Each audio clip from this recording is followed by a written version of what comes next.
한 번은 주님의 제자들께서 예수님께 이렇게 간청했었죠. 주여 우리에게 기도를 가르쳐 주옵소서. 누가복음 11장에 나온 내용입니다. 이제 그 주기도문에 관한 내용을 오늘은 마태복음에서 한번 살펴보고자 하는데, 우리의 인생 가운데 가장 큰 문제 중에 하나는 아마도 무엇을 구해야 되는지 제대로 알지 못하는 것이 아닐까 하는 생각이 듭니다. 무엇인가 열심히 추구하면서 또 구하면서 살지만 그것이 진짜로 나한테 필요한 것인지 혹은 정말 나에게 만족을 주는 것인지 모를 때가 굉장히 많죠. 몸 어디가 가려운 것 같은데 정확히 어디인지 모를 때가 있죠. 무언가 먹고 싶은데 뭘 먹고 싶은지 뭐 되게 많이 먹었는데 채워지지 않는 그런 때가 있어요. 또한 이것만 채워지면, 이것만 가지게 되면 내가 온전한 만족을 얻을 수 있을 것만 같은데 그것이 채워져도 여전히 불안하고 공허하고 뭔가 부족한 것 같이 느껴지는 그런 때가 있죠. 무엇을 구해야 되는지 제대로 모르기 때문인 것 같은 그런 때가 말입니다. 그런 이들을 향하여서 예수님께서 이것을 구해야 된다라고 가르쳐 주셨던 기도가 바로 주기도문이죠. 모든 인류가 구해야 될 것들이 담겨 있는 기도인 것입니다.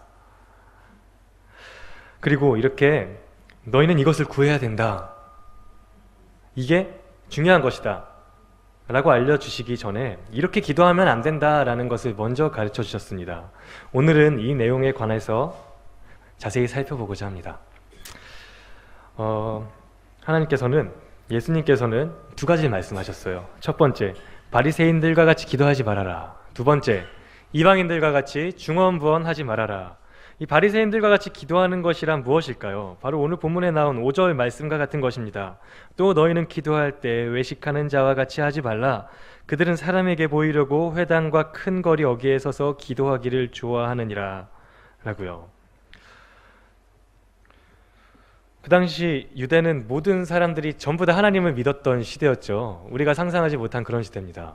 모든 사람이 한 명도 빠짐없이 태어날 때부터 하나님을 믿었던 그런 시대였습니다. 그 사회에서 사회적으로 모든 사람들한테 야, 경건한 사람이구나 라는 인정을 받기 위한 기도, 그리고 지금 그들이 누리고 있는 종교적인 권력을 유지하고 그것을 유지하기 위한 기도, 이게 바로 바리새인의 기도였고, 예수님께서는 이런 기도를 하지 말아야 된다라고 말씀해 주셨습니다. 자, 어떤 사람이 예쁜 아내를 얻었는데 이 아내를 얻은 이유가 파티에 나가서 사람들과 모이는 사교 모임에 나가서 내가 이렇게 예쁜 아내와 결혼한 대단한 사람이다 자랑하기 위해서라면은, 그래서 어디 파티가 있을 때는 예쁘게 꾸며주고 비싼 옷도 사주고 좋은 향수도 막 선물해주고 그러면서 파티가 없을 때 집에서는 거들떠보지도 않고 각방 쓰면서 대화하지도 않는다면은 이 아내가 얼마나 모욕감을 느낄까요? 내가 인형인가? 내가 액세서리인가? 이렇게 느끼겠죠. 또한 이 아이가 있습니다. 평소에는 대화하지도 않고 놀아주지도 않는 이 아이인데 명절 때 친척들 모일 때 데리고 가는 거예요. 이 아기가 막 피아노도 잘 치고 공부도 잘하는 그런 아이인데 오구오구 하면서 내가 아이를 이렇게 잘 키웠다, 우리 아기가 이렇게 잘 자랐다 라면서 다른 사람들 앞에서만 아이를 자랑한다면 아이에게 얼마나 상처가 될까요? 바리새인들이 바로 기도를 꼭 이런 방식으로 하였다는 것입니다. 실제로 하나님과 교제하고 그 하나님의 뜻을 듣는데 그 목적이 있는 것이 아니라 내가 이렇게 경건하다 라면서 사람들한테 인정받는 데 그 목적을 뒀다는 것이죠. 하나님을 자기가 인정받는 데 사용하기 위한 그 도구로 이용했다는 것입니다. 이런 기도를 하나님께서는 가증하게 여기시면서 이렇게 기도하지 말라라고 못을 박으셨습니다. 이런 과거 유대인들, 바리새인들의 기도의 모습은 오늘날 우리에게는 하나도 없을까요? 이런 경우가 많지 않나요? 내가 전도사인데 이 성도들 보는 데에서 좀 크게 오래 기도해야 되지 않겠는가 하는 이런 마음을 품고 일부러 더 막 크게 기도하고, 내가 장로나 권사나 안수 집사인데 기도하는 모습을 좀 잘 보여줘야 되지 않겠는가라는 마음으로 기도할 때 내 기도는 너희들과 클래스가 다르다 라는 것을 보여주기 위해서 사람들 앞에서 기도할 때, 공중기도나 대표기도할 때 온갖 화려한 미사여구와 사자영어나 어려운 말들 막 사용하는 거, 거룩거룩하시고 존귀하시고 무소불위하시며 전지전능하신 하나님 아버지시여 정작 내용은 뭐라고 하시는 거지? 못 알아듣는 그런 때 나 영역 있다. 나 기도 진짜 많이 하는 사람이다 드러내기 위해서 괜히 저기 막 기도 많이 하시는 목사님들처럼 주여 이런 목소리로 혹은 슬프지도 않은데 괜히 막 억지로 흐느끼면서 막 이런 식으로 기도할 때가 혹시 있지는 않은지 2시간, 3시간 오래 기도하는 것을 공로나 자랑으로 여기고 있지는 않은가. 오랜 시간 금식 기도한 거 막 40일 금식 기도 나도 했다 라면서 내가 왕년에 말이야 40일 금식 기도한 사람이다. 일주일 금식 기도 해본 사람이다. 그 금식 해본 적 있냐? 이런 하찮은 녀석. 이렇게 훈장으로 여기지 않나요? 기도하는 것을. 공중 기도할 때 자기를 자랑하는 기도를 할 때도 있습니다. 마치 바리새인들과 같이 이렇게 기도한 기도문이 있죠. 주님, 저는 저 세리와 같지 않은 것을 감사드립니다. 저는 금식하고 11조를 꼬박꼬박 드리게 해주신 것을 감사드립니다 라면서 하나님께 기도하면서 자기 자신을 드러내는 겁니다. 기도를 통하여서 자기를 드러내거나 혹은 남을 정죄하고 책망하거나 혹은 남을 축혀 올리거나 하는 이런 기도. 그런데 기도는 나의 연약함을 주님께 말씀드리면서 도와달라고 요청하는 것이 아닙니까? 나의 죄를 고백하는 게 바로 기도인 거죠. 연약해서 하나님한테 도움받은 것, 이것이 어떻게 자랑거리가 될 수가 있을까요? 하나님께 드리는 기도가 아니라 사람 들으라고 하는 그런 진정성 없는 기도를 지금 예수님께서 하지 말라라고 말씀하고 계신 것입니다.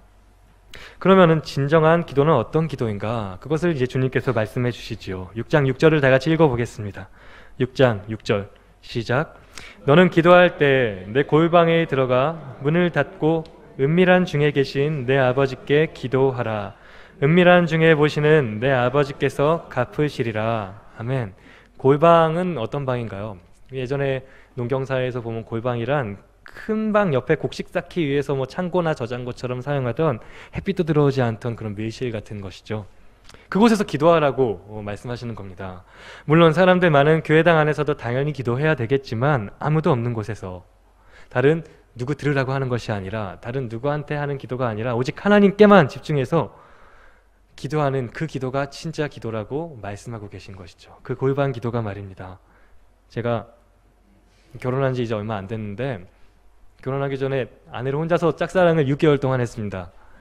제가 알기로 우리 교회에서 저보다 혼자서 짝사랑 많이 한 사람 이명신 집사님밖에 없어요. 그 짝사랑하는 기간 동안에 뭐 아내를 신대원에서 만났으니까 같이 하는 사람들이 많았었거든요. 어떻게든 한번 만나고 싶어가지고 이런 핑계 저런 핑계 대면서 야, 우리 기도 좀 해야 되지 않냐? 우리 만나야 되지 않냐? 그때 정란이도 오라고 해라.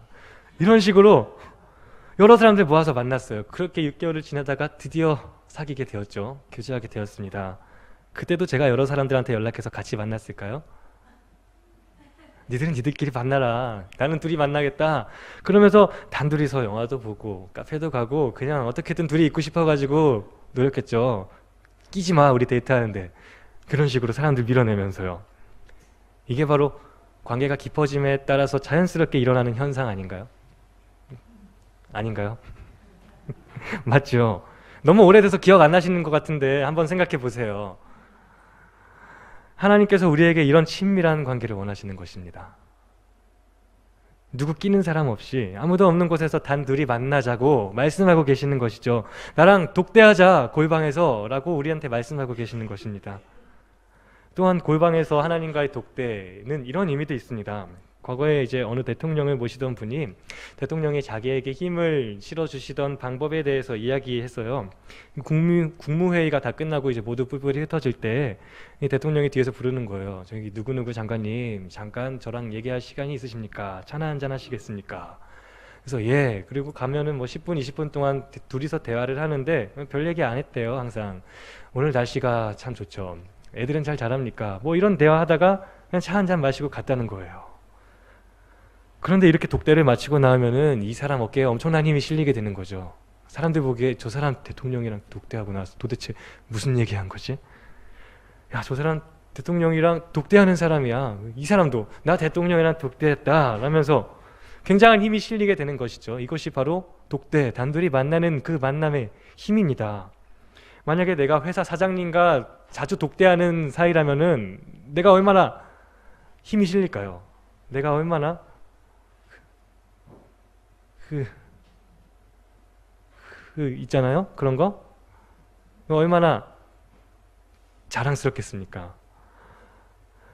그 대통령과 독대한다면 가문의 영광으로 길이길이 막 자손들에게 말해주겠죠.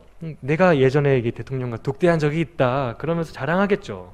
그런데 지금 이제 사장님이나 대통령보다도 더 높은 하나님께서, 전지전능한 하나님께서 우리에게 독대하자고 말씀하시는 것이죠. 그래서 기도 시간은 복받는 시간인 겁니다. 이 시간은요, 사람들에게 내가 경건하다라는 이런 것을 보여주기 위해서 낭비하기에는 너무나 귀한 시간입니다. 하나님과 단독으로 만나게 될 때 다들 경험해 보신 적이 있으실 겁니다. 나의 마음이 정화되지요. 우리는 매일 사람들과 만나면서 관계하면서 살 수밖에 없고, 그리고 그 관계를 통해서 인생의 희노애락이 시작이 되지요. 그 관계에서 서로를 이용하고 서로에게 잘 보이려고 하고 서로를 미워하기도 하면서 살아가게 됩니다. 나와 생각이 다른 사람이라거나 답답하게 생각되는 사람, 속으로는 싫지만 겉으로는 반가운 척 해야 되는 그런 관계들이 우리 삶에는 계속해서 펼쳐지게 되죠. 오늘도 우리는 오늘 예배드리고 있는 이 날에도 다른 사람들에게 상처를 주고 왔을 수도 있습니다. 또 내가 다른 사람들한테 상처받고 이 자리에 왔을 수도 있죠. 이것이 바로 우리가 사는 세상입니다. 이런 세상 속에서 우리가 만약에 하나님 아버지를 만나지 않는다면은 똑같이 세상과 동화되어서 살 수밖에 없는 것이죠. 미워하고 싫어하고 상처 주고 다투고 상처 받으면서 세상과 조금도 다르지 않은 그런 삶, 겉다르고 속다른 그런 속물 같은 삶을 살 수밖에 없다는 것입니다. 그러나 만약에 우리가 하나님 아버지를 만나는 시간을 꾸준히 가진다면, 그 독대하는 시간을 우리가 계속해서 지켜나간다면 죄악으로 달려가고 싶은 마음이나 반드시 원수 갚고 싶은 그런 마음이나 미워하는 이런 마음 같은 것들이 깨끗하게 정화가 된다는 것이죠. 하나님과 독대할 때 우리에게 주시는 평화입니다. 그것이 가족들에게도 친한 친구에게도 아무에게도 말할 수 없는 그런 일을 이미 다 알고 계신 하나님께는 말할 수가 있는 것이죠. 그를 통하여서 감정의 정화, 카타르시스 이런 것들을 우리가 느낄 수가 있는 것이죠. 분노와 미움으로 가득 찬 표정으로 하나님과 독대하러 골방에 들어갔다가 독대하고 나올 때에는 천사 같은 얼굴로 변하는 그런 역사가 일어나죠. 미래를 알 수 없기 때문에 계속해서 두려웠던 그런 마음이 독대를 마치고 나면 오히려 용기로 뒤바뀌게 됩니다. 여전히 미래는 알 수 없는 그런 상태이지만 말입니다. 이런 골방의 은혜, 이 은혜가 우리에게 가득하기를 간절히 소망합니다. 모세도 골방에 있었죠. 골방에서 하나님을 만났죠. 언약궤 앞에서 주님 앞에 홀로 엎드려서 주님, 저 무지한 백성들을 용서하여 주시옵소서 라는 그런 기도가 있었기 때문에 그 죄 많은 민족이 광야에서 멸망하지 않고 하나님 앞에서 보존될 수가 있었죠. 엘리야 또한 광야에서 홀로 기도하며 하나님의 그 세밀한 음성을 듣고 이스라엘을 향한 구원을 이뤄나갈 수가 있었던 것이죠. 하나님께 기도함으로. 예수님 또한 그러셨죠. 밤이 새도록 기도하시며 때로는 새벽 미명에 기도하시며 때로는 땀이 핏방울이 되도록 하나님 앞에서 홀로 독대하시면서 인류 구원의 역사를 시작하셨죠. 이 놀라운 기도가 사람들 보여주기 위한 기도로 전락하지 않게 되길 간절히 소망합니다. 독대의 능력을 날마다 체험하는 그런 은혜가 우리한테 가득하기를 간절히 원합니다. 주님께서는 우리에게 이게 진정한 기도다라고 말씀해 주셨어요. 골방에 들어가서 하나님과 독대하는 그런 기도가. 그리고 또 말씀하십니다. 7절 다 같이 읽으시겠습니다. 7절 시작. 또 기도할 때 이방인과 같이 중언부언하지 말라. 그들은 말을 많이 하여야 들으실 줄 생각하느니라. 아멘. 중언부언 한자죠. 말한 거 또 말하고 말한 거 또 말하고 계속해서 같은 말을 반복하는 거죠. 예를 들어서 그런 거죠. 정한수를 떠다 놓고서 비나이다 우리 아이들, 우리 자녀들에게 복을 주시옵소서. 높은 산에 대고서 비나이다 물가만 만나면은 분수만 만나면 동전 던지면서 비나이다 부처님께, 조상님께, 천지신명께 돌과 나무, 산에만 가면은 이 돌 쌓으면서요. 인류의 역사 가운데 있었던 모든 종교 행위죠. 이런 것들이 우리가 기도하는 저 너머에 누가 계신지는 모릅니다. 도대체 누가 우리 기도를 듣는 것인지 잘 몰라요. 기도의 대상이 누군지는 크게 중요하지 않다는 것이죠. 중요한 거는 그저 내 문제가 해결되는 것, 내 소원이 이루어지는 것, 이것을 들어주는 것이라는 겁니다. 그렇기 때문에 대화가 필요 없어요. 이 사람들은 그냥 말만 하면 되는 겁니다. 이런 거죠. 만일 어떤 사람이 저를 찾아와서 통성명도 하지 않고 인사도 하지 않고 갑자기 품에서 쪽지를 꺼내요. 이렇게 큰 종이를 꺼내요. 자기한테 필요한 100가지 리스트를 1부터 100까지 계속해서 말하고 그냥 갑니다. 들어주고 싶을까요? 그런데 그 사람이 밥도 안 먹으면서 40일 동안 금식하면서 계속 그거를 읽는 거예요. 하나님께서 얼마나 곤란하실까요? 이런 경우에. 이런 기도가 바로 이방인들의 기도였다는 것입니다. 그런데 예수님께서 가르쳐 주신 기도는요, 이런 기도가 아니었어요. 우리의 필요를 위하여서 일방적으로 아뢰는 것이 아니라 하나님과 대화하는 것, 하나님께 대화를 요청하라고, 교제하라고 혼자 말하는 것만이 아니라 하나님께서 무엇이라고 말씀하시는지 듣기도 하는 것, 이것이 예수님께서 하라고 하신 기도였습니다. 대화가 무르익으면은 내 생각이 상대방한테 전달될 뿐만 아니라 그 사람의 생각도 나에게 전달되게 되죠. 그리고 자연스럽게 변화가 나타나게 되지요. 그러므로 기도란 내 마음을 하나님께 이야기해서 하나님의 마음을 변화시키는 것인 것과 동시에 모세가 이스라엘 백성들의 구원을 놓고 하나님께 기도했던 것과 같이요. 또한 그와 동시에 하나님께서 당신의 마음을 나에게 이야기하셔서 나의 마음이 변화되는 것이기도 합니다. 대화를 많이 하게 되면은 상대를 이해하게 되고 그의 아픔에 공감하게 되며 언젠가는 같은 편에 서게 되지요. 그래서 대화하면서 내 뜻과 하나님의 뜻이 서로 마주보고 하나가 되게 만드는 것이 바로 기도라는 것이죠. 주의 품은 뜻, 나의 품은 뜻 주의 뜻같이 되게 하여 주소서, 이런 찬양같이 말입니다. 그런데 때로는 대화가 깊어지면서 서로 갈등을 일으킬 때도 존재합니다. 처음에 남녀가 교제하면서 데이트할 때는 서로 공통점 찾기에 바쁘죠. 공통적인 취향. 야, 너도 영화 좋아하니? 나도 영화 좋아하는데. 너도 김치찌개 좋아해? 나도 김치찌개 좋아하는데. 너도 물 좋아해? 나도 물 좋아하는데. 너도 밥 먹니? 나도 밥 먹는데. 안 먹는 사람이 어디 있어요? 그런데도 불구하고 이런 공통점 찾기에 혈안이 돼 있죠. 그러다가 교제가 깊어질수록, 결혼하고 볼수록 공통점보다는 차이점과 다름이 부각되기 시작합니다. 다들 경험하셨죠? 물론 저는 아직 경험하지 않았지만 많이 경험하셨죠? 관계가 깊어질수록 겪게 되는 자연스러운 일입니다. 오히려 깊은 관계와 달리, 깊은 대화와 달리 피상적인 대화 있죠. 그냥 그래 하면서 좋은 게 좋은 거다 하는 이런 피상적인 대화는 갈등을 일으키지 않습니다. 하지만 깊이 들어갈수록 달라집니다. 성경도 그렇죠. 이거 읽으면서 다 좋은 말씀이다, 할렐루야, 그러면 얼마나 좋을까요? 아니, 이것이 바로 피상적으로 성경에 있는 것이죠. 그런데 이 성경을 깊이 읽으면 읽을수록, 읽는 데서 끝나지 않고 진짜로 실천하려고 하면 할수록, 피상적으로 한 번 읽고 끝나는 게 아니라 진지하게 이 말씀을 대하려고 하면 할수록 만나게 됩니다. 이게 사실은 내 생각과 내 뜻과는 전혀 다른 이야기가 많이 기록되어 있구나. 인생의 순간마다 그렇게 살고 싶지 않은 나의 마음과 계속해서 갈등을 일으키게 되죠. 기도는 영적 전쟁이다 라는 말이 있죠. 누구와 전쟁을 하는 건가요? 마귀와 전쟁을 하는 거죠. 세상을 다스리는 영적 세력들과 전쟁을 하는 거죠. 그런데 기도하다 보면은 우리가 마귀보다 더 많이 싸우는 대상이 하나님일 때가 있습니다. 내 뜻을 이뤄주십시오. 나는 이거를 원하는데 주님께서 이거 원하지 않는 것 같아요. 그러면 어떻게든 기도해서 그 뜻을 돌려보고자 하나님과 전투하지요.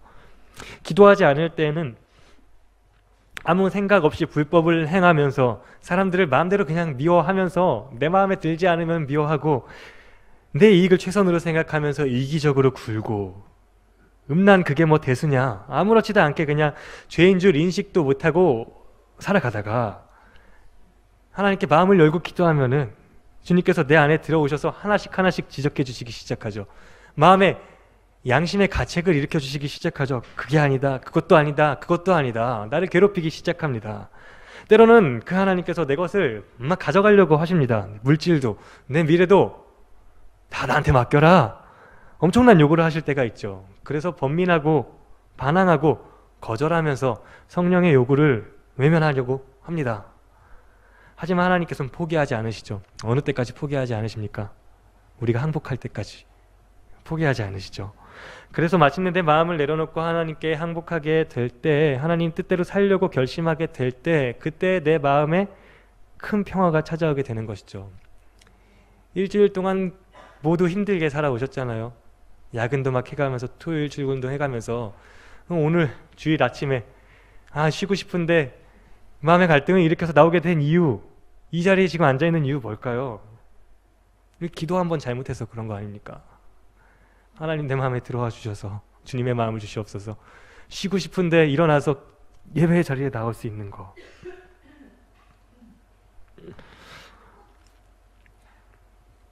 하나님께서 이렇게 내 안에 들어오심으로 인하여서 하나씩 하나씩 지적해 주시면서 나를 변화시키기 시작하고 진정한 평화가 무엇인지 알게 하여 주시죠. 그래서 어떤 이는 하나님과 그렇게 깊은 기도의 교제를 하다가 수십 년 동안 행하던 죄악을 단칼에 끊어버리기도 하고요. 집 팔고 소 팔고 냉장고 팔아서 주님 나라 위해서 써달라고 헌금하기도 하고요. 싸운 사람한테 내키지도 않은데 뭔 더 잘못했다고 다가가기도 하고, 큰 물질을 얻을 기회도 포기하고 잘 나가던 병원 놔두고 오지에 선교 나가기도 하는 그런 분들이 많잖아요. 이게 다 왜 그런 거라고요? 기도 한번 잘못해서, 괜히 기도하려고 마음 한번 잘못 열었다가 하나님께서 내 것 다 가져가시, 이렇게 우리가 먼저 요청해서 그런 것 아닙니까? 이게 맞나요? 이런 생각이 맞을까요, 과연? 아니죠. 한번 생각해 보십시오. 기도하기 전과 후의 삶, 어느 것이 더 아름다운 삶일까요? 어느 것이 더 위대한 삶일까요?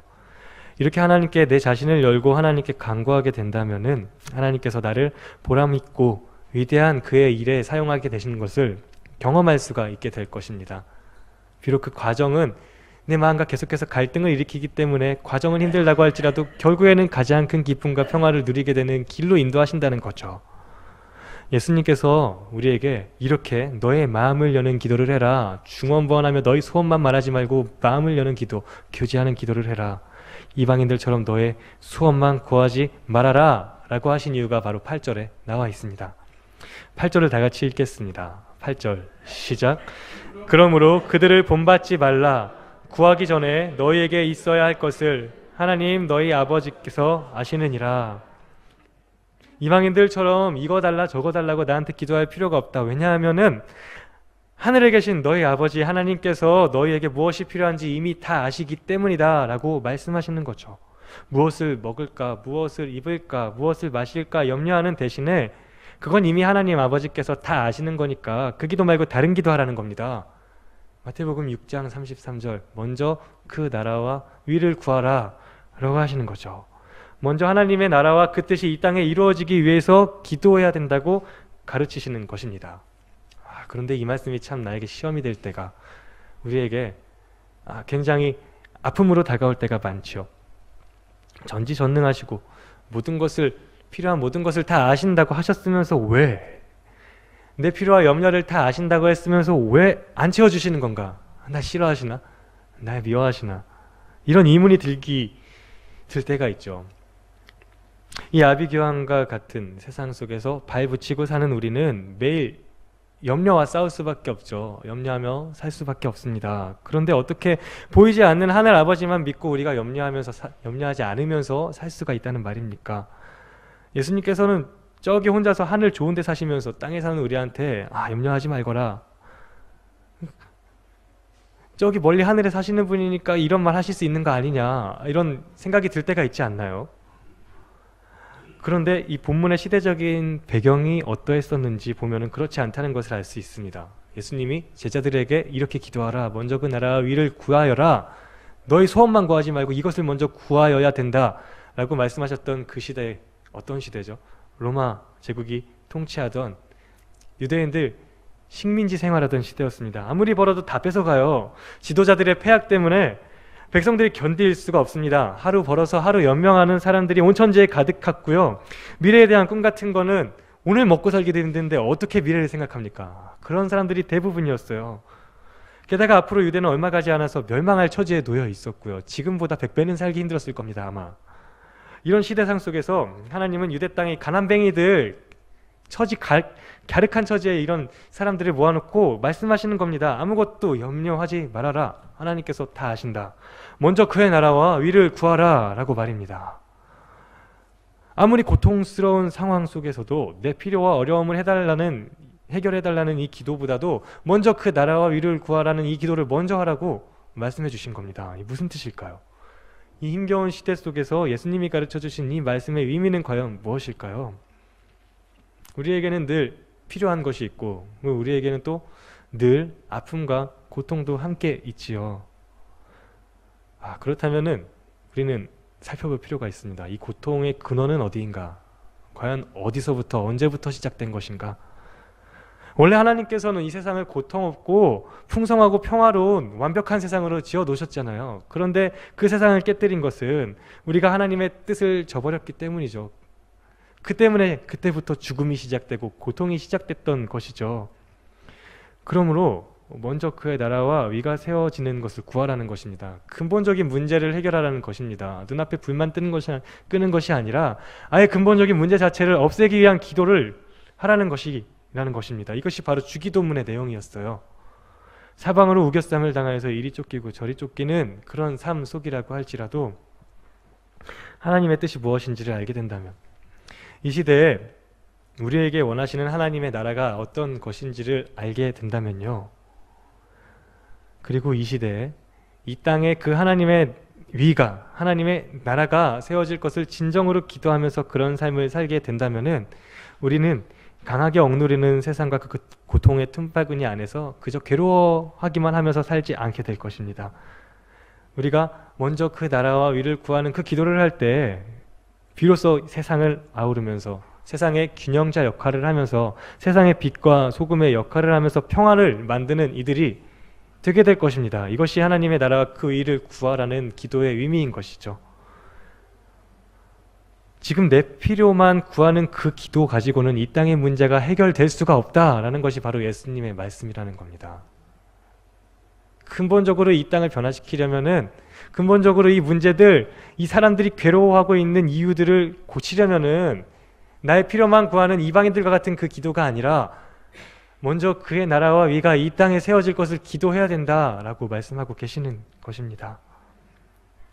우리가 이렇게 모든 것을 다 알고 계신 하늘 아버지께 믿음으로 기도하게 될 때 어떤 일이 일어날까요? 성령께서 우리를 도우셔서 상상도 할 수 없는 하나님의 평강이 우리를 찾아오게 되고 우리의 마음을 지켜주시고 우리의 모든 염려를 해결하여 주시죠. 아버지께서 가져가 주시는 겁니다. 우리가 이 하늘 아버지를 믿으면서 기도할 때 오히려 믿음이 더욱더 생기게 되고, 염려하지 말고 맡기게 될 때 염려가 사라지는 그런 선순환이 일어나게 되는 것이죠.